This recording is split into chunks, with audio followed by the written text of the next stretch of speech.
Hola, ¿qué tal? Bienvenidos al canal.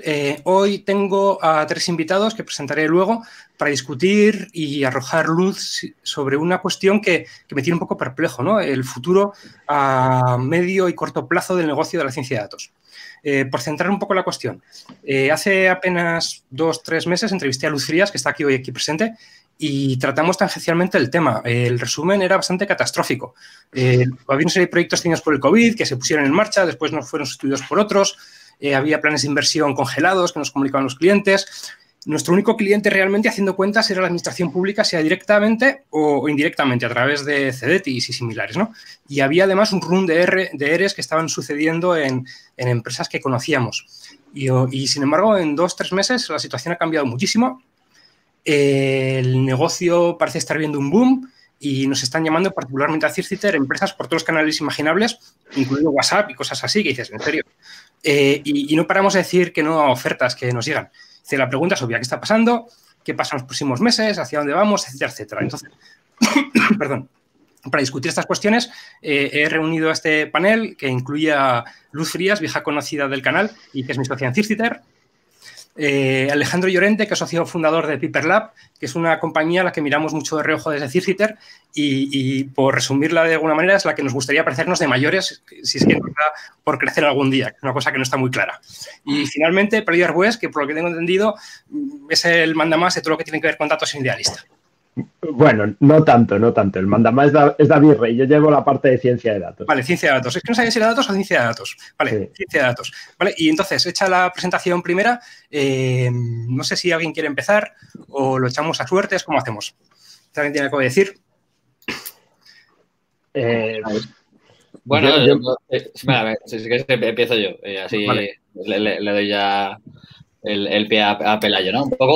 Un poco la sensación que tenemos desde Piper Lab, obviamente el año pasado fue un año completamente raro, ¿no? De cuando sobrevino la pandemia, marzo de 2020, los siguientes meses, incluso en proyectos que estaban al borde de salir o que deberían haber salido de una forma natural, se paralizaron, lógico, ¿no? Sobre todo en empresas que tengan una relación muy directa con todo lo que es el consumo, el ocio, empresas B2C, vamos a decir en general, pero también las B2B porque al final todo esto es una madeja, ¿no? Que cuando se frena la parte final, también los proveedores de las otras empiezan a frenar y acaban impregnando a todo, ¿no? Luego, mi sensación es que el año pasado, ya después del verano, se reactivó bastante todo. Había una sensación de cierto optimismo, vamos a decir, de que la recuperación iba a ser más rápida seguramente que lo que estaba siendo, ¿no? Aunque creo que tampoco está siendo particularmente lenta dentro de lo que teníamos encima.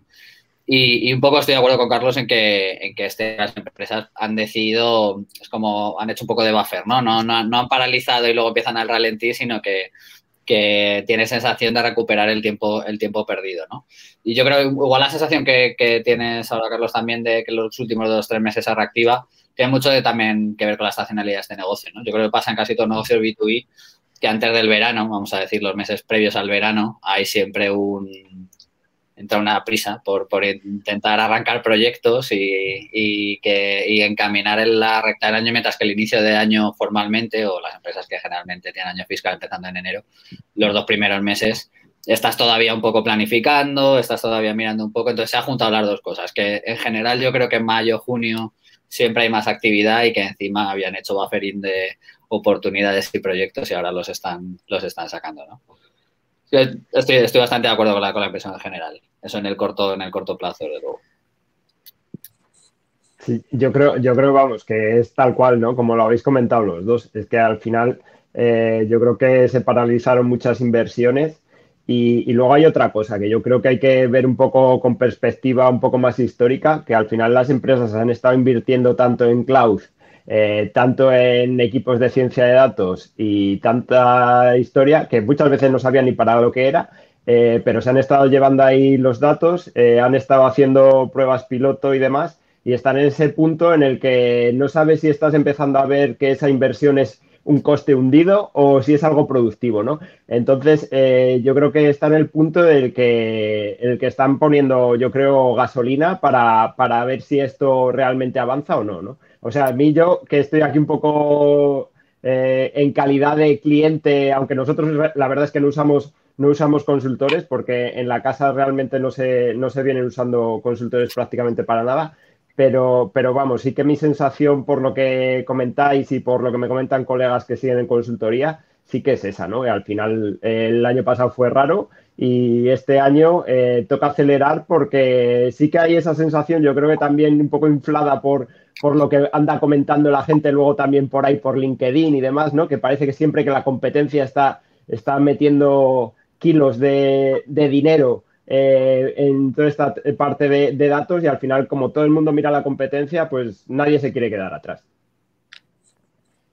Sí, yo también lo que he visto un poco, bueno, aparte de lo que decís, ¿no? De que se ha cortado y de repente ahora se está activando, es que hay empresas como querían recortar gastos de alguna parte. Y al final la parte fácil de la que recortar gastos es proveedores y además de ciencia y de datos, ¿no? Porque igual tú siempre vas a seguir teniendo tus problemas, bueno, de tecnología, bueno, de la operativa del día a día, de tu desarrollo de back o de tu front o de lo que tienes que ofrecer a tus clientes, pero casi como que parece que la parte un poco más prescindible o en la mayoría de los negocios es la ciencia de datos. En plan, bueno, vamos a dejar de analizar esto, vamos a seguir trabajando en nuestro día a día y recortamos de esta parte, ¿no? Que igual solo invertimos en ella en una situación de estar idealmente en el resto de partes. Eso dice mucho, yo creo, de la madurez, ¿no? En lo que estamos, ¿no? Porque al final, si realmente la gente entendiese para qué sirve esto, posiblemente fuese de las últimas cosas en recortar, ¿no? Pero claro, al final, yo creo que es una cuestión de sobre expectativas y de que todavía no se ha llegado en la mayor parte de empresas a un punto de madurez que realmente le estén sacando partido a esto. Ya, pero la situación un poco contrasta, ¿no? Entre lo que leemos en prensa, sobre todo los sectores en general, ¿no? ERES, y asunto de eso, y hay muchos ERES por ahí en circulación. Hay un boom, pero realmente es una recuperación de cosas que habíamos perdido previamente. Es decir, el del PIB dicen que se iba a subir el 6% y tal, pero no deja de dejarnos en situación prepandémica, ¿no? O sea, que es una especie de recuperación parcial. Y mientras tanto, en este sector en particular, que como habéis dicho, en cierto modo, al final siempre es como, puede ser un poco patito feo dentro de las empresas, está primero el día a día, después otras cosas un poco más, a ver qué pasa. Yo veo una recuperación mucho más fuerte que de lo que da impresión que está sucediendo por otros sitios en general, ¿no? ¿Qué tiene de particular? Yo a veces pienso que a lo mejor está sucediendo que hay gente o que se está haciendo cuentas sobre la cantidad de pasta de los fondos de recuperación que pueden llegar a copiar. ¿Puede haber algo de eso? Sí, totalmente. Yo creo que eso es económicamente en general ya se está hablando de que los próximos años, incluso la próxima década, puede ser una especie de felices 20 de nuevo, ¿no? Pero empezando después de una primera guerra, después de una pandemia, porque va a haber una gasolina, vamos a decir, ¿no? O un catalizador de proyectos e inversiones que van a venir de manos de todas las instituciones públicas, a través de los fondos de recuperación, los estados, va a haber multitud de iniciativas y eso va a aprender y va a aprender en las iniciativas más innovadoras que la gente tenía más cerca a entender. Luego podemos discutir si efectivamente las empresas lo entienden bien o no, lo aprovechan bien del todo o no, pero lo primero que se les van a ocurrir hacer son proyectos con datos, porque es lo que más cerca tienen y es lo más innovador que pueden tener al alcance de la mano. Entonces, creo que va a ser un boom, ¿no? Y eso, aquí que estamos representados dos empresas pequeñas y una empresa de cliente, pero que tiene un equipo tan reducido, es una oportunidad y es una amenaza, ¿no? Porque ya sabemos muchas veces cómo se gestionan los proyectos que vienen de fondos públicos, ya sabemos qué sucede a la hora de canalizar todas estas ayudas, ya sabemos qué ocurre cuando te presentas a proyectos grandes y, en definitiva, va a haber, yo creo, de parte de las grandes empresas, y estoy pensando sobre todo en las grandes consultoras, una gran demanda de talento que ya la hay, pero que encima va a venir empujada por fajos de billetes de dinero. Entonces, tenemos que cuidarnos muy bien las empresas pequeñas y los equipos pequeños de empresas de cliente, de tener ese ambiente y de seguir teniendo esos valores diferenciales por los que la gente prefiere trabajar con nosotros que no es a todos esos mundos, ¿no? Pero yo creo que va a haber una parte positiva, que es que el negocio va a crecer, seguro, vamos, extrañaría mucho que no fuera así. Y la otra es que se va a acrecentar la escasez de talento. Y eso es bueno, porque estamos en el negocio, pero es otra cosa que gestionar, ¿no? Has dicho que ya sabemos lo que pasa con los fondos estos públicos, que ya sabemos cómo se gestionan, ya sabemos tal, pero ¿realmente lo sabemos o debemos que hacer otro vídeo específico sobre eso? Yo creo que habría que sacarlo, ponerlo de lado y decir, vamos a ver si realmente sabemos lo que está pasando y vamos a hablar con gente que realmente sabe lo que está pasando para que nos lo cuente, ¿no? Porque yo no sé si, ¿tú crees que todo el mundo sabe lo que está pasando en ese sentido? Bueno, cuando sobre todo es la canalización a través de vosotros que tenéis bien posicionados en administración pública, pero vosotros lo sabéis, pasa en todos los sitios, no es una administración pública, es algo diferente, pero a partir de ciertos volúmenes de proyecto empiezan a influir otra serie de factores que no son solo los factores técnicos, no solo el talento del equipo, no es solo que tu propuesta sea la mejor, porque hay una serie de intereses que no estoy diciendo ni mucho menos que sean de corrupción, pero las grandes empresas tienen relación con otras grandes empresas, no solamente en un vertical de datos, sino porque les ofrecen una cantidad de servicios muy grande y es muy difícil competir desde empresas de nicho como nosotros contra empresas tan grandes que nosotros solo les vamos a ofrecer una cosa, ¿no? Y van a jugar mucho a eso, yo creo que van a aprovechar a construir mejores equipos de datos, equipos más grandes de datos apoyándose en estas palancas. No me refiero mucho más a eso que a otras cosas más turbias, que seguro que las hay. Pero canalizado a través de este tipo de oportunidades. Aún así, nos revierte a todos, quiero decir, no quiere decir que vaya a ser algo malo, al revés. Pero bueno, que es que será otro punto a gestionar, desde luego, el talento, que a Pelayo y vosotros seguro que también os pasa, que siempre es difícil atraer talento, siempre es difícil retenerlo y siempre tienes el miedo o el riesgo de que siempre hay una cierta rotación y que pueda acrecentarse, por supuesto.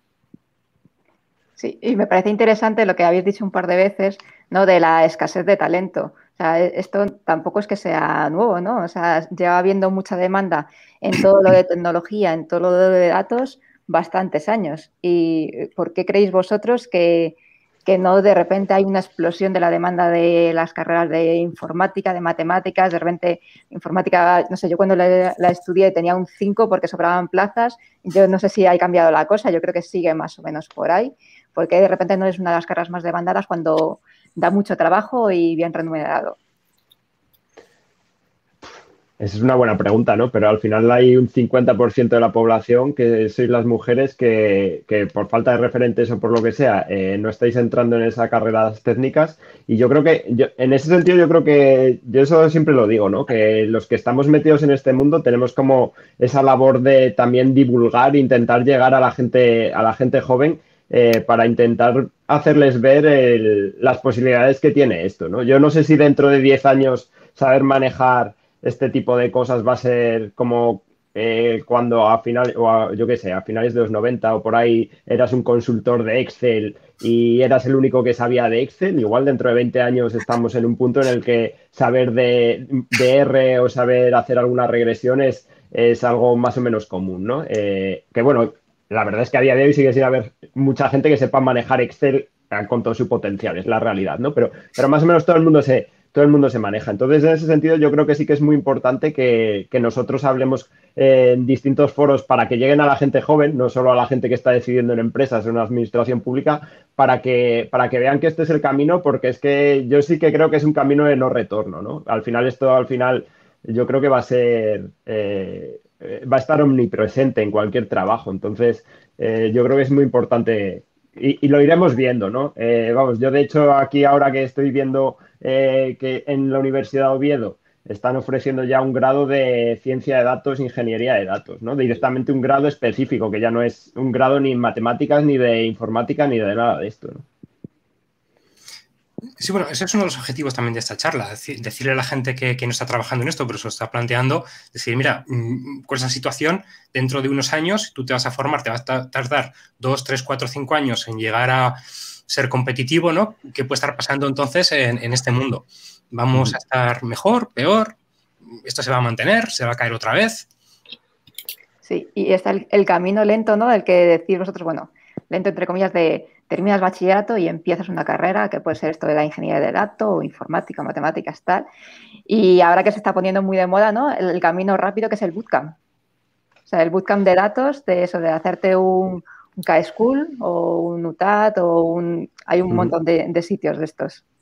Que no sé qué opináis vosotros, ¿no? De este tipo de cosas, que he escuchado opiniones muy diversas. Bueno, pues va incluso por el camino de que a partir, no sé si ya el próximo curso, pues si les habrá tiempo a hacerlo, pero también va a empezar a haber módulos relacionados con ingeniería y ciencia de datos a nivel de formación profesional, ¿no? A mí eso me parece una muy buena noticia. Creo que también es síntoma de inicio de madurez, ¿no? En el momento en el que tú empiezas a especializar todo lo que está alrededor de los datos, pasó con la programación, ¿no? En el momento todos eran ingenieros de software, de repente, ¿no? Empieza a haber gente que se especializa en bases de datos, gente que se especializa en frontend, gente que se empieza a especializar cada uno en toda la cadena de valor alrededor del proyecto con datos, y seguro que hay cabida para formación profesional, y me parece una gran noticia dada la estructura laboral de este país y lo que debemos hacer para intentar salir de una estructura económica basada en servicios y en el turismo, o que tiene una exposición muy grande a esos dos sectores, ¿no? Yo creo que es bueno. Cuanto a bootcamps, bueno, yo creo que es el curso de Excel, ¿no? Es la manera, ¿no? Es la puerta de entrada a algo para empezar a utilizarlo de una manera más rápida, siempre y cuando un empleador o una empresa, no se piense por tener un bootcamp, es capaz de entender un proyecto en profundidad y de analizar datos y de ir un poquito más allá. Como decías antes, hacer una regresión lineal, pues que te metes en el blog de Carlos, miras cómo se hace la regresión lineal y ya lo tienes, ¿no? Pero no. No, yo no hablo de eso, yo no me rebajo a tal. No, yo no me rebajo. Tiene que ser... Pero un proyecto es mucho más, ¿no? Es tener una visión mucho más amplia. Hay otra parte de técnica de poner los proyectos en producción que se especializará, pero que yo creo que tú como persona de datos tienes que entender. Está toda la parte de ingeniería y toda la parte consultiva cuando haces proyectos. Yo creo que es mucho más que hacer un curso de programación, ¿no? Entonces, eso se adquiere con la experiencia. Está muy bien tener puertas de entrada más ágiles que no sean directamente estudiarte una carrera de 4 años. Las sabrás, se especializarán y estarán muy bien, pero yo creo que al final no hay un solo camino para llegar a esto. Y lo que comentabas, Luz, antes de las carreras, sí que ha aumentado mucho, ¿eh? En algunas como matemáticas, yo también hice matemáticas y también había un 5 cuando entré. Y yo creo que el año pasado en la autónoma, que es donde yo, se quedó cerca del 13 sobre 14. O sea que sí hay... Joder. Sí, hay ha pegado un subidón impresionante. Pues eso es buena noticia ese. Sí. Te iba a preguntar, Alex, tú estudiaste Infomates, ¿no? Yo estudié matemáticas e informática en la autónoma, sí. Sí, es que había una rivalidad importante entre nosotros en la autónoma, los que estudiamos informática, y luego los Infomates, ¿no? Siempre había una guerra, ¿no? Siempre se llevaban los mejores grupos de práctica. Yo fui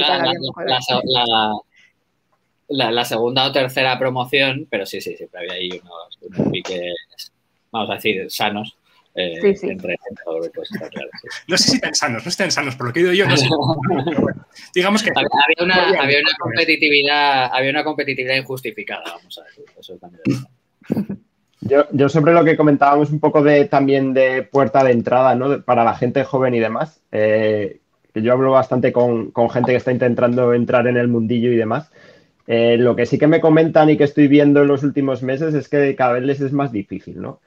Porque sí que yo creo que hay como mucha demanda de perfiles con algo de experiencia. Ya no te digo los senior, que hay muchísima demanda, pero sí que hay como esa demanda de lo que decía Alex, ¿no? Al final, estudiar las partes duras, ponerte a estudiar la estadística, las matemáticas o la programación, pues no sé, es cuestión de tiempo, pero hay muchas partes que ya te dependen que tengas una experiencia en el proyecto, ¿no? Que aprendas a ver, como decía Alex, el proyecto en su conjunto, que aprendas sobre todo mucho a hablar con las distintas partes implicadas, ya sea la gente de tecnología o la gente de negocio.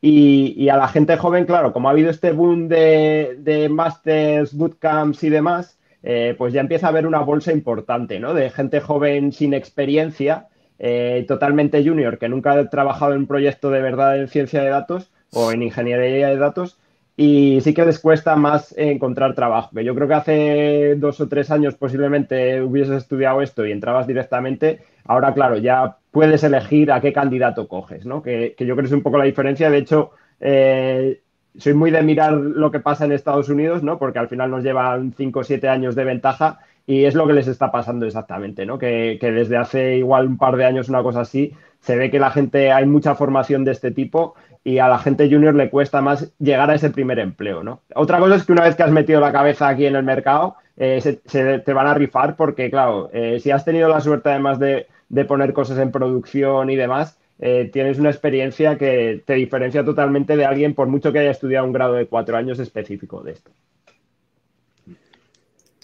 O sea que he visto la evolución del mercado y a la gente le recomendamos, ¿no? que se forme en este mundo y que venga por aquí. No tenemos miedo de que esto sea flor de un día o que, no sé, se acaben congelando los fondos estos o ciertos proyectos no acaben rindiendo como deberían y que haya una especie de invierno de la ciencia de datos. Puede haberlo, no sé si un invierno, pero vamos a decir un temporal de una ciclogénesis de esta, ¿no?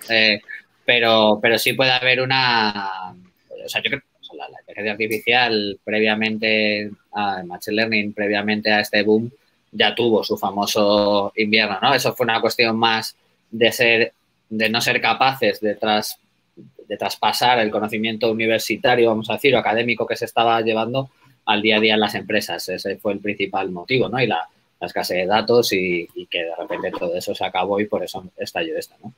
Sé que podemos tener una especie de segundo invierno o de segundo, vamos a decir, desaceleración, pero creo que ese no es el principal riesgo. Es casi temor porque no conozco ninguna iniciativa que pueda ir más por ahí, pero el temor podría venir más porque algún monstruo de estos que están trabajando y que invierten tanto dinero en desarrollo de herramientas y en automatización, de repente se cargara para los proyectos o para una gran mayoría de proyectos el valor que una persona está dando en el desarrollo de un proyecto con datos. Es decir, el llegar a una parte de automatización o de comoditización de partes del proceso de un proyecto con datos que hiciera que el valor individual que una persona puede aportar al proyecto se vea reducido. Eso sí que sería un... Sí, eso lo hemos visto en directo nosotros, ¿verdad, Luz? Lo vimos bueno, no vamos a decir el cliente, pero el sector. Estás en publicidad para Google y cada vez estamos automatizados, cada vez tú le dices a Google que estás vendiendo y te hace las campañas, las hace solas. Antes había un proceso más o menos manual que estamos ayudando a automatizar, a ser más inteligente y tal, y cada vez tenías un espacio más pequeño porque te lo hacía todo. Era más listo que tú, Google, poco a poco te iba comiendo iniciativas, ¿no? Te iba erosionando lo que tú podías hacer por fuera. Podría pasar lo mismo. Uno de los sectores que más hemos visto crecer últimamente nosotros ha sido la de Amazon, incluso el año 2020. En plena crisis, lo que estáis diciendo, pues no, pues hay empresas que se dedican a eso, a dar consultoría a fábricas de cuchillos que tienen un equipo pequeño y tal, a vender en Portugal, a vender en Polonia, a vender en Francia y tal. Hay mucho negocio en eso. Esas empresas están creciendo mucho. Hemos visto varios proyectos y hemos colaborado en uno. Pero uno siempre está pensando en que Amazon, con todo su poder, va a decir, esto te lo hago yo. Todo esto que están haciendo ustedes, lo hago yo mucho más eficientemente y tal, con los datos que tengo. No hace falta que tú te los bajes, los analices y los devuelvas, sino que te lo hago yo. Y acabarías con un mercado entero enorme, ¿no? Ese es otro de los riesgos que hay. O sea, hay compañías que viven, subsisten precisamente de que eso no ocurra. En el momento que eso ocurra, están todas fuera. Claro. Sí. O sea, yo creo el equivalente a lo que pasó en el mundo seguramente de desarrollo de software, ¿no? También de cómo el valor que proporcionan los individuos acaba bajando de media porque hay más gente capaz dispuesta a dar ese servicio y los costes bajan, y luego la paquetización o la industrialización de ciertos procesos que antes eran mucho más duros y mucho más complejos, ¿no? Y aún así sigue siendo una industria brutal de grande. O sea, el temor es relativo, vamos a decir, porque obviamente es difícil, ¿no? Pero si lo vemos también de nuevo, como decíamos antes, con perspectiva histórica, si hace 20 años el valor de las pocas iniciativas que había en el mundo del Machine Learning y el desarrollo de proyectos con datos estaba en el propio código, cuando hace 10 años R se vuelve un estándar, Python empieza a tener una comunidad muy grande, el valor deja de estar en el propio código y tiene valor en la idea completa, hoy en día estamos viendo que el valor no está siquiera en entrenar un modelo, porque hoy en día te puedes bajar modelos de visión artificial o de procesado de lenguaje natural o de generación o de lo que sea, que son la pera limonera, y donde tú no has gastado un segundo de entrenamiento, igual un poquito ahí de tuning al final, ¿no? Para parecer que has hecho algo, pero el curro se lo ha hecho otro, ¿no? Entonces, estamos viendo cómo de ese proceso que antes era muy complejo, muy costoso de código, se reduce esa parte, como de la parte de entrenamiento, aplicación de modelos, también se reduce. Y claro, porque para reconocer imágenes que puedes generar bases de datos muy generales, más o menos generales, y aplicarlo a muchos sitios está bien, pero se le puede ocurrir a Google o a Amazon hacer lo mismo para problemas específicos porque tengan conocimiento y datos de muchas empresas del sector y hacer imaginaos, único modelo de churn para telecomunicaciones, porque se carga la mitad de las iniciativas de datos de este país, vamos. Entonces, podría ser. Podría ser, y de hecho yo creo que es que al final yo creo que hay dos cosas aquí, ¿no? Por un lado, lo que comentas, el automatizar procesos y demás, yo lo hablo con la gente de mi equipo, ¿no? Con los que son un poco más senior, cuando salen noticias de estas y discutimos sobre si se puede automatizar nuestro trabajo o no, yo digo que ojalá, ¿no? Que ojalá automaticen cuanto más mejor, porque me quitaría de sacar paladas de barro, pues muchas, ¿no? Pero claro, lo que les digo es que seguramente mucho de este trabajo tienda a algo que nosotros llamamos el traductor analítico, ¿no? Que es realmente entender la necesidad del negocio y entender cómo solucionar lo que decía Alex al principio, ¿no? El paquete completo. Y en el paquete completo, otra referencia que ha estado haciendo es tienes el modelo entrenado, pero ¿qué datos le meto al modelo, no? Y el qué datos le meto al modelo, que ya estamos viendo con el Andrew NG que está con el girar del model centric al data centric, y empezar a pensar ya en dejar fijo el modelo y meterle qué otros datos externos le puedo meter. Yo creo que ahí está un poco la clave, ¿no? Y de hecho a nosotros nos pasa que aparte de incorporar mucho dato externo, tenemos mucho trabajo de cómo hacer bien el etiquetado, ¿no? Que no es una cuestión trivial. Porque son costes de personas que están etiquetando para tu problema en concreto, ¿no? Y al final es un problema muy de saber muestrear, de entender los sesgos que puedes tener y cómo intentar evitarlos, ¿no? Y eso yo creo que de momento es una tarea como muy humana, ¿no? Igual la tarea de coger y juntar millones de bases de datos geolocalizadas para poder afinar el churn lo puede hacer Google en 5 años, pues seguramente. Seguramente te pueda vender un marketplace de datos, una serie de características ya más o menos afinadas que sean casi plug and play, ¿no? Pero va a haber mucho de etiquetar para problemas específicos.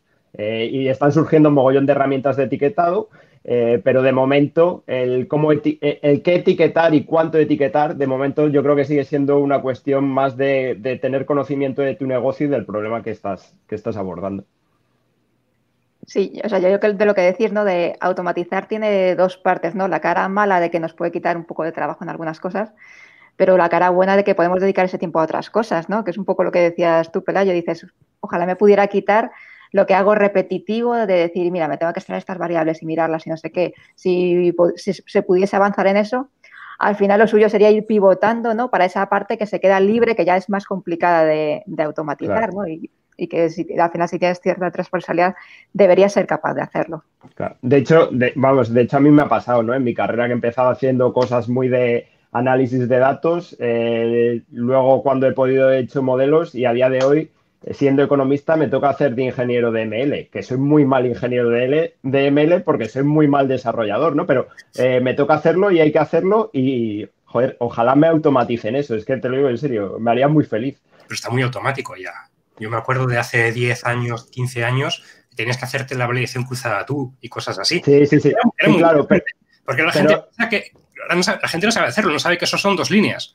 No sí, pero toda la parte de operaciones de ML, todo lo que es monitorización, automatización de flujos, de pipelines y todo eso, a día de hoy todavía no hay herramientas que sean lo suficientemente maduras, ¿no? Entonces vas cogiendo un poco de aquí, otro poco de allí, vas juntando y ese es el momento en el que estamos viviendo, yo creo. Sí, y esa es otra pregunta, que es justo sacar el tema ahí un poco de forma lateral. Dices, bueno, yo hago bien unas cosas, hago mal otras, dices, entre comillas, soy mal programar. Bueno, no sé si será verdad o no, pero al final, ¿qué sería lo bueno, no? Como tener gente que sea muy buena programando, muy buena con estadística, muy buena con su parte y ya está, o tener perfiles transversales, ¿no? En plan, oye, mira, yo entiendo más o menos, o sea, sin ser un experto, lo que está pasando en estadística, pero también sé programarlo de una forma decente que no dé vergüenza, etcétera. Yo creo que eso es una cuestión de madurez, ¿no? O sea, cuando tienes un equipo pequeño no te queda otra que tener gente generalista, yo creo, y que tiren para adelante y que sean capaces de hacer un trabajo razonable y poner en producción las cosas que mejoren. Pero idealmente tienes que ir incorporando ese conocimiento experto en distintas áreas. Que el cómo lo incorporas, esto de hecho discutimos mucho sobre ello, ¿no? Porque tú puedes contratar a alguien full time o puedes incluso, esto lo he hablado alguna vez con Javi Santana, el que fue CTO de Carto, que ellos hacían una cosa que me parece súper interesante, que es hacer como mini estancias, ¿no? Te traes al megatop del mundo que sabe resolver un problema, le pagas unas comidas, unas cenas durante una semana, lo metes en el equipo y tienes que resolver esto muy específico. Y a la vez que lo resuelve, forma al equipo, ¿no? Entonces yo creo que eso también hay que tener la mente abierta de distintas formas de trabajar, ¿no? Porque igual también un consultor te resuelve un problema, pero no sabes ni cómo lo ha hecho, ¿no? Esa forma de hacer una consultoría, que yo creo que es la consultoría que da valor añadido, ¿no? De no solo resolver el problema, pero formar a la gente que va a utilizar esa solución. Yo creo que por ahí también las empresas de consultoría tenéis un campo muy importante, ¿no? Volviendo a eso, en la parte de especialización, yo creo que el modelo teórico efectivamente es que cuando empiezas a tener un cierto volumen de equipos o cuando el proyecto, más bien, ¿no? Porque en empresas pequeñas como nosotros, que damos servicio a otras empresas, los proyectos pueden que no sean tan grandes como para tener un perfil de cada cosa y tengas a 7 personas involucradas, ¿no? O sea, puede haber todavía gran parte de que los perfiles sean muy generalistas. A mí me encanta que la gente sea generalista y que tenga esa visión completa. Me gusta cuando alguien cambia su visión, ¿no? Porque muchas veces dentro de la gente que nos hemos formado en Machine Learning y cuando empezamos a dar nuestros primeros pasos en el mundo laboral, te piensas que solo vas a entrenar modelos y al principio como que te hacen un poco...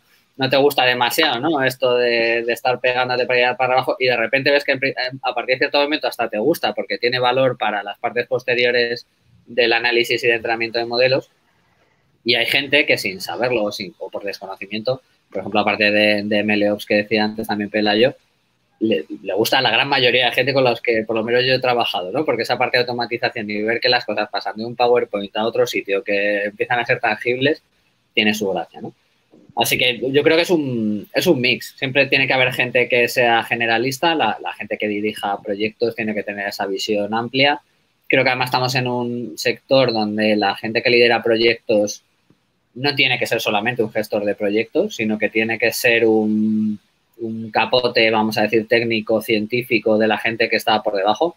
Tiene una labor de validación de lo que va saliendo, que no es simplemente testear que una funcionalidad efectivamente funciona como se había pedido, sino que hay una parte, yo eso lo digo mucho en mi equipo, ¿no? O sea, tu software puede funcionar y que el resultado no valga para nada, ¿no? Y eso tiene que ver mucho con el propio análisis de datos. O sea, no es algo más allá y los líderes tienen que tener esa visión transversal, tienen que ser capaces de validar, de criticar y claro que tienen que tener esa visión técnica, ¿no? O sea, que el que quiera progresar, el que quiera especializarse y ser el mejor de MLOps, perfecto, y es un camino que se lo van a rifar en todos los sitios, ¿no? Pero también enriquece mucho en los equipos gente que tenga esa sensibilidad con todas las partes, ¿no? No solamente que lo vea como un mal necesario, sino que le vea el valor y que le guste todo el proceso de los proyectos. Y dejadme que vuelva un poco al principio del tema, porque hay un tema, una derivada que quería tratar. En el fondo, al plantear este tema encima, estamos hablando de gestión de riesgo. estamos hablando de gestión de riesgo. O sea, el tema es qué está pasando en la ciencia de datos como negocio, ¿no? Gestión de riesgo en el sentido de yo quiero meterme en este mercado porque estoy aprendiendo y tal, y quiero saber a medio, corto, a medio y largo plazo qué va a suceder. Soy una empresa y quiero saber si quiero crecer o no quiero crecer porque en función de lo que yo piensa que vaya a suceder, creceré o no creceré, contrataré o haré lo contrario. No sé desde el punto de vista del cliente cómo es relevante esta discusión, pero desde el punto de vista de consultores, gente que trabaja en este mundo, gestión de riesgo, ¿no? Crear buffers.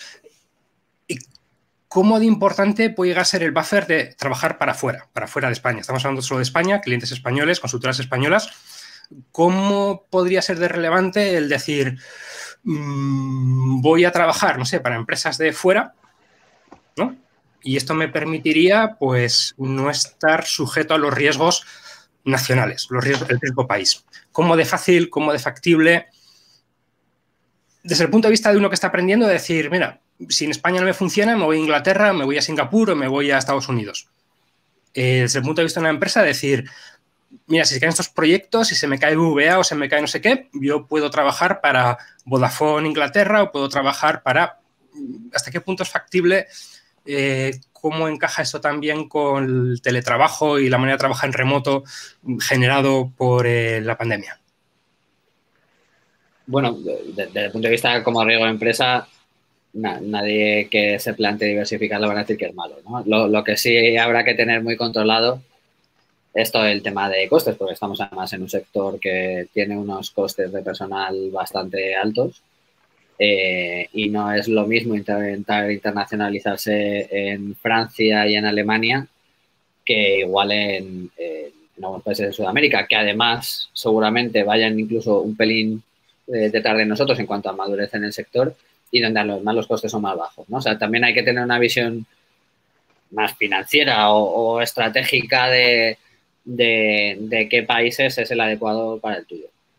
Hay un punto que es fundamental que efectivamente la pandemia ha mitigado o ha ayudado a mitigar, que es el presencialismo. El presencialismo tanto de los trabajadores en las empresas como de los consultores a ir a reuniones a clientes, ¿no? Es algo que se ha reducido enormemente, que hemos visto todos que, oye, que no pasa nada, ¿no? Que podemos hacer la reunión por Teams o por cualquier otra herramienta y el mundo sigue girando y no pasa nada, ¿no? Eso es un valor. Nosotros, una de las cosas que solemos decir a clientes que nos piden mucha presencialidad es que si nosotros conseguimos generar el talento, nosotros lo podemos poner a tu disposición en los proyectos. Si nosotros somos incapaces de retener a gente buena, de gente que esté contenta o gente que nos dure un año, el que al final se va a ver penalizado eres tú, porque yo no voy a poder generar con esa persona una relación más a largo plazo, no voy a poder formarla, no voy a hacer que esté contenta. Y mi empresa es para darte servicio a ti. O sea, que si yo no lo consigo, está todo un poco complicado, ¿no? Creo que eso la pandemia lo va a mejorar, pero no lo va a eliminar totalmente. No sé cómo lo veis vosotros. Ya, pero la visión está de decir voy a montar una sucursal en Alemania, voy a montar una sucursal en México, es una concepción un poco pre-COVID, ¿no? Lo que estoy hablando ahora es decir, en vez de hacer un proyecto desde Madrid en remoto para BBVA España, voy a hacer un proyecto para, no sé, para HSBC en Londres, pero desde Madrid, ¿no? Es decir, tengo un cliente, tengo unos pagos, tengo unas reuniones por Teams o por el canal que sea y yo trabajo para afuera, consigo clientes fuera, me pagan tarifas internacionales y porque eso es una cosa que existe mucho para gente autónomos, ¿no? Freelancers. ¿Podría existir una cosa similar? Y esto también es una cosa que digo para aquellos que estén planteando el meterse como profesionales en este mundo, es decir, no os preocupéis solo del asunto de España. O sea, hay plataformas para poder trabajar en cualquier sitio del mundo con tarifas internacionales para clientes de cualquier punto del globo. ¿Puede darse el caso de que existan plataformas o maneras de trabajar similares para empresas que hagan ese tipo de proyectos para fuera? Pues supongo que sí, ¿no? O sea, al final es lo que dices tú, ¿no? Si funciona para un freelance, ¿por qué no va a funcionar para una empresa que sea un equipo de 2 o 3 personas que metas a un proyecto, ¿no? Yo creo que ahí, como siempre, la dificultad es la labor comercial de ganarte la confianza del cliente, ¿no? Y hay veces que posiblemente En España, porque somos así, te vas a tomar un café con un potencial cliente, hablas con él y le convences en el café y en una reunión anterior o lo que sea. Yo en la parte que veo más difícil es dónde tiras, ¿no? No te puedes tirar a hablar con todo el mundo, a intercambiar emails y cosas así, a ver qué sale, ¿no? Igual tener un poco de fuerza comercial en un país que tú consideres que te puede dar clientes puede ser una salida. Y no tienes por qué tener al equipo allí, tienes al equipo en remoto donde quiera estar trabajando y tienes al comercial que sí que va a visitar. No sé si sigue esa mentalidad de yo quiero que me venga a visitar una empresa para que me ofrezca sus servicios o no. No lo sé. O sea, es que vivimos en un mundo que es muy distinto, pero yo creo que la gente que es un poco más mayor y que está en órganos de decisión pues dependerá de sus gustos, ¿no? Hay gente a la que le gusta mucho tener a sus trabajadores en su empresa y verlos y poder tocarlos, por así decirlo. Y lo mismo con sus consultores y con la empresa con la que quiere trabajar. Vamos, yo cuando era consultor nos obligaban a ir a cliente y estar allí fastidiados, por decirlo suavemente, en Las Rozas y viajar todos los días a Las Rozas una hora a todo el equipo, ¿no? Y la gente se quemaba y lo que decía Alex antes, había gente de muchísimo talento ahí que duraba muy poco porque no quería estar allí. Y al final esa parte, sobre todo en sitios en los que están pensando no solo en solucionar una papeleta o que les des un servicio, sino un poco lo que comentaba antes de que también formes a la gente que hay interna, es una pena, ¿no? Porque cuando el científico de datos, el ingeniero de datos, el que sea, está entrando ya en el proyecto, si se te va a los 6 meses, que es cuando ya tienes confianza personal con la otra persona, empiezas a comunicarte bien, empiezas a transferirle bien conocimiento, si se te va es una pérdida brutal para el cliente. Entonces, yo creo que lo del presencialismo se va a ver, ¿no? Yo creo que esto es una oportunidad para empresas que igual no pueden competir en salario, pero que entienden que las condiciones muchas veces son igual de importantes que a partir de cierto nivel salarial. Las empresas que entiendan esto y sean capaces de atraer ese talento que busca esa flexibilidad, lo van a tener mucho mejor. Los que de repente digan, no, volvemos a lo de antes y a la rigidez, y además puedes hacer teletrabajo el miércoles y el viernes y me lo tienes que decir un mes antes, porque es así, al final a mí me están llegando esas cosas, ¿no? No, es que el teletrabajo tienes que avisar con un mes de antelación qué días escoges. Pues eso no es para mí eso no es un modelo híbrido, ¿no? Para mí eso es, no sé, es coger lo peor de los dos mundos casi. Bueno, y yo creo que también hay una barrera que es la del idioma, ¿no? Que no es tan fácil trabajar para Alemania, Inglaterra, Estados Unidos, porque o sea, también es un negocio mucho de entender, de comunicar, de tal, o yo qué sé, o tu jefe de proyecto, tu manager es bilingüe y además lo sabe transmitir tal cual a los técnicos, a la gente que lo va a hacer tal, o es complicado eso de formar un equipo que sea capaz, el equipo completo, de trabajar con requisitos en inglés o en otro idioma.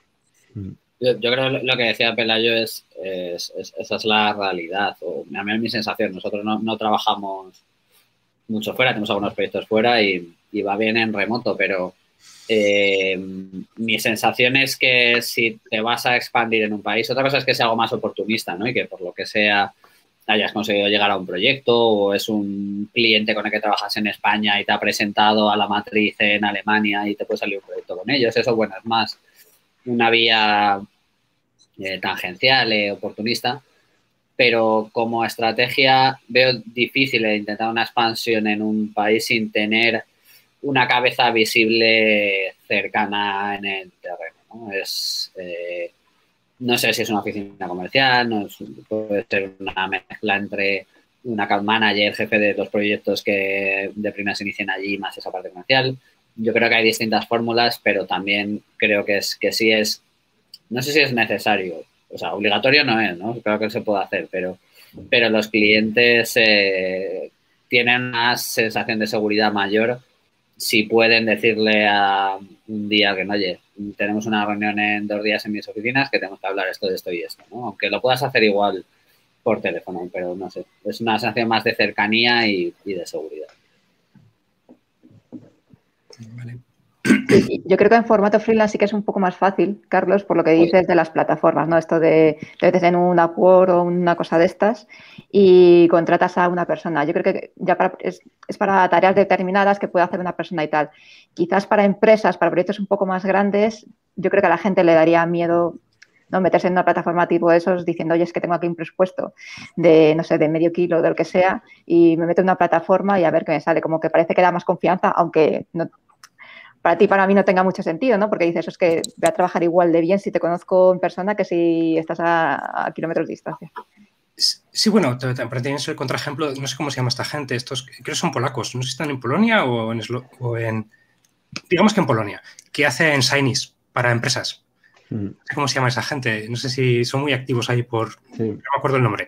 Entonces dices, quiero hacer una cosa en Shiny. Después hay una empresa en Polonia que hacen eso.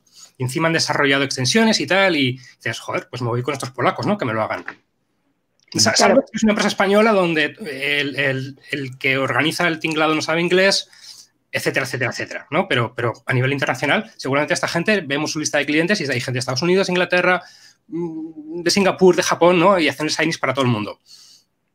Pero quizás por estar un poco, entre comillas, muy especializado, ¿no? Es decir, de tener un marketing bestial de desarrolladores de Shiny, si es la primera opción en Google. Entonces, igual dices, bueno, pues ya está. Pues entonces esa gente ya está llena de solamente de peticiones de que le llegan a través de tráfico orgánico, lo que sea. Y aún así, si tú les vas a contratar desde España, habrás buscado antes si los tienes en España. Si hay el equivalente español. Sí. Yo creo que eso es muy natural. O sea, tú puedes tener un posicionamiento contra una empresa de nicho muy buena y decir, al revés, ¿no? Que venga así, dice, oiga, no me he dado cuenta, están en Polonia. Voy a buscar si en España hay unos que tengan la misma propuesta de valor y les voy a llamar antes, no por nada patriótico, es una cuestión de seguridad y de cercanía, al menos de primera, que piensas que igual no vas a chocar o que si hay cualquier problema es mucho más solucionable si estás en España que si estás fuera. Y luego, efectivamente, si ya no lo encuentras, pues les mandas un email y a ver qué sucede, ¿no? Sí. Pues no sé qué más añadir al respecto. No sé si alguien tiene algún comentario o se ha quedado algo en el tintero o alguna cuestión que venía preparando toda la semana y no ha habido ocasión de soltarla. Yo tengo una pregunta para el resto. ¿Cuál es vuestro sector preferido en este mundo? Yo sé el que va a decir Pelayo. El que va a decir Pelayo, dices. A ver, no, sí, ¿no? Yo es que no tengo sector preferido. O sea, yo creo que la suerte, de hecho, es algo que es muy reseñable de este trabajo, ¿no? Si eres una persona con curiosidad intelectual, te puedes meter en cualquier sector. Y eso es lo más bonito que tiene. Yo creo que es que partes de cero, porque la realidad es que partes de cero en el conocimiento experto, pero tú puedes entrar, yo de real estate, pues yo sé de economía, ¿no? Y más o menos es un mercado y lo entiendo con mis gafas de economista y cómo puedo entender un mercado, ¿no? Pero no sabía nada. Y te metes aquí y de repente empiezas a aprender de real estate y yo creo que eso es súper bonito. Entonces yo no tengo, y cuando estuve en retail, pues en retail lo mismo, ¿no? No tenía ni idea de retail, pero entras en retail y empiezas a aprender y se te abre un mundo de oportunidades que es lo que digo, que si eres una persona con curiosidad intelectual, es una de las grandes ventajas de este trabajo, que te vas a poder mover por sectores. Y igual dentro de 20 años te puedo decir, pues mi favorito es este, porque he repetido en varios, pero es que me quedan muchísimos por tocar. Eso estoy completamente de acuerdo. Cuando además te metes en uno nuevo, tienes esa sensación de estar aprendiendo desde el primer día. No estás aprendiendo igual de lo que es tu core de tu valor fundamental. No vas a aprender más de Machine Learning por empezar en un sitio nuevo, pero estás aprendiendo de un negocio y eso es muy enriquecedor. Ves formas de trabajar muy distintas, las culturas de cada empresa son completamente distintas y te vas adaptando a ellas y eso es la parte más bonita. Yo sí tengo que decir un sector, a mí me gusta mucho el sector de banca y también por ejemplo, el de publicidad. Entonces, ¿por qué? Bueno, pues porque me parece que tienen proyectos donde los resultados son muy tangibles, ¿no? Y donde el que te salga bien o mal tiene un impacto muy claro, ¿no? Y hay otros aspectos que también son súper chulos, ¿no? Pero que seguramente desde que tú haces el modelo hasta que eso tiene un impacto real en la empresa o en los clientes o lo que sea, hay demasiado paso intermedio y no es tan sencillo. Por eso me gusta. pero dejadme ser un poco malo. Dejadme ser un poco malo. O sea, veis los sectores como si fuesen como intercambiables entre sí, ¿no? Y algunos tienen características muy peculiares y muy tocapelotas. Por ejemplo, estás en determinados sectores y baja alguien del piso de arriba del departamento legal y dice, ¿y usted por qué está pasando aquí este campo? Y empiezas a encontrarte una serie de puertas en el campo por las cuales tienes que pasar, ¿no? Que dices, me aburro muchísimo. Dice, el sector inmobiliario pues es bastante chulo, pero seguro que te habrá pasado, Pelayo, que publicas alguna cosa por ahí y te contestan 17 diciendo, no, es que lo que queréis es sacar el dinero a los pobres precarios y no sé qué y no sé cuánto, ¿no? Y te riñe gente que no sabe lo que estás haciendo, ¿no? O sea, digamos que es un poco políticamente incorrecto el sector vuestro. Sí, no me tires de la lengua, pero porque sí, claro, es que pasan esas cosas, ¿no? Pero bueno, es gente que no entiende, yo creo que no entiende realmente lo que hacemos y la dificultad de lo que hacemos, ¿no? O sea, al final, pero hay veces que internamente tampoco lo entienden, ¿no? Y tiene esa parte de labor evangelizadora del científico de datos y de la gente que está en datos, ¿no? Por la falta de madurez de los proyectos y de la experiencia de las empresas con este tipo de proyectos, mucha parte de nuestro trabajo va dedicada a hacer a la gente entender la incertidumbre, ¿no? Que para nosotros posiblemente sea un concepto que manejamos de forma muy natural, pero la gente quiere un número, ¿no? Y no quiere un intervalo de confianza. Yo quiero que des un número y que no falle, pero para ti es obvio que eso no es posible de hacer para 25 millones de inmuebles que hay en España, ¿no? Residenciales. Pero para la gente no. Es ¿por qué falla en esta casa? ¿No? Pues ¿por qué falla en esta casa, hijo mío? Claro, porque es la que está metiendo. O sea, es la que está metiendo el tipo. Obviamente, y se está jugando 10-15.000 euros. Claro, eso es. Pero claro, yo creo que eso pasa en todas, ¿no? El otro día, de hecho, tuvimos una conversación muy chula con la gente del equipo de datos de CEPSA y, claro, nos estaban comentando que las dificultades que tiene el conocimiento de dominio ahí, ¿no? Porque son temas químicos en muchas ocasiones. Y, claro, tú de repente no tienes ni idea de cómo funciona el proceso para generar productos derivados del petróleo y te tienes que meter ahí para optimizarlos de alguna forma a través de los datos o para ver si el proceso industrial está funcionando bien o no. Pero claro, estaban todos encantados por ir aprendiendo eso, ¿no? En plan de, no vamos a saber nunca tanto como un ingeniero químico, pero estamos aprendiendo mogollón de esto. De todas formas, yo creo que estamos en un sector en el que somos sospechosos habituales, ¿no? Porque no sé si os da la sensación que estáis con un grupo de amigos, se aparece una noticia típica que en China te están mirando ya desde todas las cámaras de los semáforos, te pican, no sé qué, y ya te mira todo el mundo así de reojillo, en plan de ¿les has ayudado tú? O cuando hay un robo de datos o algo así, ¿no? Entonces, de cara a la opinión pública, esa labor evangelizadora que también comenta Pelayo es esencial. Primero, para que todo el mundo entienda lo que se hace. Segundo, para que eso genere una conciencia que evite al que pueda tener la tentación de hacer mal uso de los datos. Y esas dos cosas tienen que ser fundamentales para una expansión y una normalización de todo esto que estamos haciendo. Sí, pero bueno, mencionaba lo de el impacto o la visión que tiene el público para el asunto de análisis de datos en el sector inmobiliario, particularmente en Idealista, que es una empresa muy denostada por cierto sector, y no voy a entrar en el asunto, pero creo que sabemos de qué estamos hablando. Cuando estás en publicidad, marketing y similares, estás sujeto a los GDPRs, a un montón de papeleos, dónde están los datos, qué servidor estás utilizando, si has hecho no sé qué tipo de cosas que ni siquiera entiendes lo que te están preguntando. Estás jugando ahí en el puro límite de la legalidad, muchas veces incluso te sugieren o te invitan a merodear el lado oscuro, a pasarte, ¿no? A pasarte al otro lado para hacer ciertas cosas. Pasan cosas de esas. Son cosas muy aburridoras en muchos sectores. O sea, a mí tanto publicidad, marketing y tal me ha dejado de interesar muchísimo por esas cuestiones y, de hecho, la pregunta de Luz creo que casi me estaba pidiendo la respuesta, ¿no? Es el begging the question. Es el asunto este de sí, ¿qué nos interesa más ahora a nosotros en Circiter particularmente? Industria, donde no tienes ningún tipo de problema ni de seguridad de datos. Bueno, seguridad sí, siempre sí, pero de privacidad, nada de eso. Lo que estás manejando son datos que son electrones, básicamente. Estás contando electrones y no sujetos y entonces pues puedes hacer de tu capa un sayo. Y entonces hay bastante más libertad en el sentido de no depender del departamento legal ni nada de eso. No encontrarte un día ahí alguien con un traje diciéndote, pero ¿usted qué está haciendo con estas cosas? ¿No? Sí, está la parte de legal que dices. Bueno, sí. perdón, que te he cortado. No, digo, es seguridad por exclusión. O sea, nos excluyen de ciertos ámbitos. Y abundando un poco en lo que decías de la inteligencia artificial, yo tengo la sensación de que la inteligencia artificial se quiere promocionar muchísimo. Tú lees el documento España 2050 o lo que han sacado de la inteligencia artificial, pero después cada uso particular de la inteligencia artificial se quiere restringir, regular o incluso prohibir.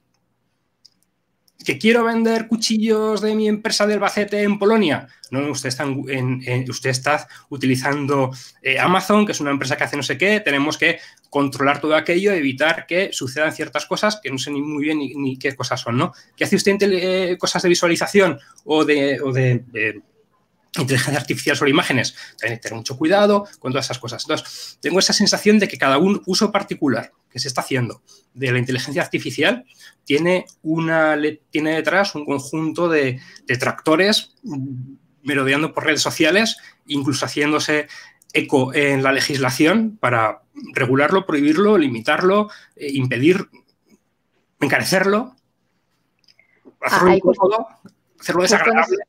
Sí, justo en eso yo creo que estamos como un poco sobrevalorados, ¿no? Porque la gente se piensa que podemos hacer muchas más cosas de las que está el estado del arte ahora mismo. No es que Facebook ya sabe lo que estás pensando antes de que tú mismo lo pienses. Y dices, pero la gente normal estamos mirando si nuestro modelo está sesgado por los datos que le he metido o si he normalizado bien una variable o cosas de esas. Y a veces está un poco sobrevalorado lo que se puede hacer por lo menos. El poder malévolo. Eso le pasa a los ingenieros estos que trabajan en electrónica. Dicen, no, que es que la gente piensa que le pueden meter un chip en la vacuna y que eso va a estar ahí circulando y tal. Y nosotros somos incapaces de hacer un móvil que es así de gordo que la batería le dure un día. ¿Sabes? Y es así de gordo. Digo, ¿cómo nos sobrevalora la gente? ¿Cómo sobrevalora nuestra capacidad? Puede que pase algo parecido a esto en nuestro sector. Bueno, es la frase, ¿no? De que cualquier tecnología suficientemente avanzada es indistinguible de la magia. Yo creo que tiene más que ver con la capacidad de entendimiento y de divulgación de lo que hacemos y de lo que se puede conseguir, de los límites, tanto por control de expectativas como los límites reales de hasta dónde se tiene que llegar de un punto de vista ético. A mí me parece un debate muy interesante. Es verdad que en Europa somos más de prohibir y luego ya ir soltando un poco la cuerda, que a diferencia del mundo anglosajón es más libre y van montando jurisprudencia, vamos a decir, ¿no? En función de los malos usos que se van viendo. Pero es un debate muy interesante porque creo que sí podría llegar, ¿no? Y todos conocemos casos de empresas que tienen datos muy potentes en los que se puede hacer cosas y ya ha habido malos usos públicos a nivel social y de nivel de experimento social que influye tanto en nuestra vida como el poder de manipular una selección democrática, ¿no? Entonces, mucho... Cambridge, ¿estás hablando de Cambridge Analytica? Claro, sí, me refiero a eso, ¿no? O sea, que quiero decir que son cosas que independientemente de la opinión que tengamos, está bien que haya debate y nosotros somos los que tenemos que decir, oye, eso técnicamente es inviable, no te comas la cabeza, eso es viable, pero nadie lo hace, nadie se le ocurriría, ¿no? Y entre los dos límites, pues tiene que haber algo de regulación. ¿Hasta qué punto? Pues para eso están los abogados, que nos dejen un poquito manga ancha para poder experimentar y que no nos limiten demasiado, pero y que no se ponga la venda antes que la herida, pero sí es necesario que el debate esté presente. Yo creo, o sea, en torno a las expectativas de lo que podemos hacer, no podemos hacer, sobre todo relacionado con publicidad y demás. El otro día estuve viendo una charla de Javier Recuenco que es sobre personalización, que es buenísima, porque va básicamente de esto, ¿no? De si realmente somos capaces de conocer a nuestros clientes o no, ¿no? Porque al final con todo este hype de es que tenemos montañas de datos, parece que puedes saber todo de la gente y la inmensa mayoría de las veces que la realidad está muy alejada de eso, ¿no? Posiblemente Facebook, que está conectado a prácticamente todo lo que haces con tu móvil, conozca muchas cosas, ¿no? Pero luego la realidad es que también falla como una escopeta de feria, ¿no? Lo tienes que ver solo con el sistema de recomendación de Amazon, aunque lo compres prácticamente todo con Amazon, ¿no? No funciona como tú esperas que funcionaría muchas veces, no es contraintuitivo muchas veces. Los proveedores de datos, este tipo de datos personales, yo siempre les hago una pregunta que los deja groguis. Digo, ¿tú sabes si una persona de tu base de datos está muerta? Y no se sabe, es imposible. Claro. Pero es que los bancos no lo saben. Si un cliente suyo está muerto. No lo sabe nadie. Y una cosa tan sustancial como esa, ¿está muerto este tío o no? Es imposible saber. Sí, los bancos saben como el 30%, que son los casos en que han ido con un papel para cobrar una herencia, lo que sea. Aproximan que es como el 30%, pero el resto no lo saben. Y estas empresas que venden datos de tenemos 2.000 data points de no sé quién y no sé cuántos, que encima tienen 4 campos de sexo, ¿no? Y que pueden ser contradictorios entre ellos, porque hay estimaciones diversas. Cosas así, ¿no? Tenemos 3.000 data points de cada... Dices, bueno, vale. ¿Tienes el de que está muerto? Te miran al techo, yo qué sé. Es una cosa imposible de saber si alguien está muerto. Creo que había una empresa en España que escaneaba las esquelas del periódico. O al menos hace un tiempo. Me parece que se llama Rememora o algo así. Y bueno, tampoco te pueden garantizar que estuvieran todos, ¿no? Pero es que es un servicio súper fundamental y no existe ese dato, ¿no? Ese bit. Ese pequeño bit de información.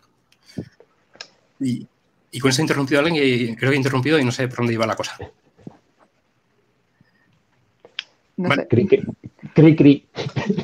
Vale, bueno, pues entonces si hay cri-cri y además llevamos ya una hora justa, creo, me parece, pues queda, pues eso, agradeceros la presencia aquí.